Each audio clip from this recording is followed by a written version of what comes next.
Superintendent's race is often overlooked until we elect the wrong person. And what we've learned in this last few years is how important the position of superintendent is.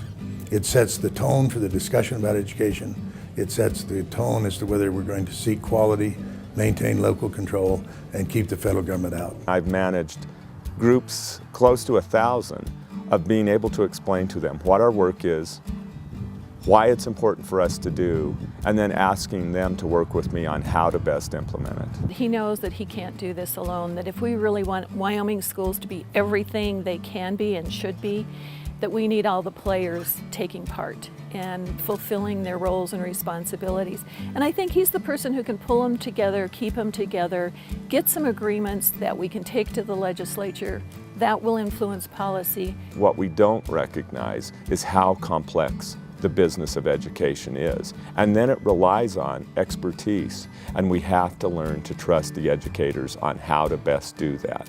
I've worked 30 years for a series of companies, started with the AT&T Bell system, Mountain Bell. We went to US West, Quest, and it's now CenturyLink. And then really moved into a regulatory, legislative, and then really a management leadership for the entire state. And that was when I was appointed as state president of Quest Communications in Wyoming. Over the last 10 years, I'd really been thinking about what role could I play in education? And I've been considering more and more that maybe there was a role for me and maybe I should be looking at running for superintendent. But what I recognized that I hadn't been a classroom teacher, and there was going to be questions asked as I move forward. Well, how can somebody that's not in education then value and understand it? So not only was I able to fulfill a lifelong dream of wanting to get a doctorate, but I was also able to focus in a way that helped me to transition from my old job to this new aspiration, which was really understanding how can I, in the role of superintendent, have an impact to see that our students had greater success in the future. We have fallen for that business that you have to be a teacher several times. And most recently, it hasn't worked out very well at all. I think the correlation between being a teacher and being a superintendent is functionally zero.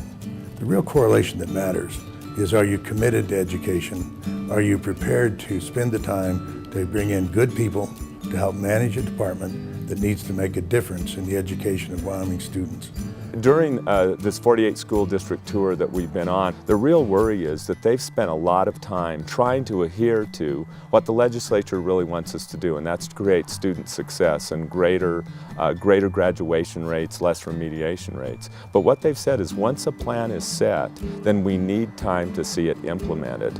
And right now there's a sense from everybody that every year we're changing pieces. When you get down to the bottom of it, what leadership about in any complex organization is finding the best people, keeping them well trained, and then really being willing to talk and listen to them. Because oftentimes they're closest to the customer, and when you find folks that are closest to the customer, that's who you need to listen to.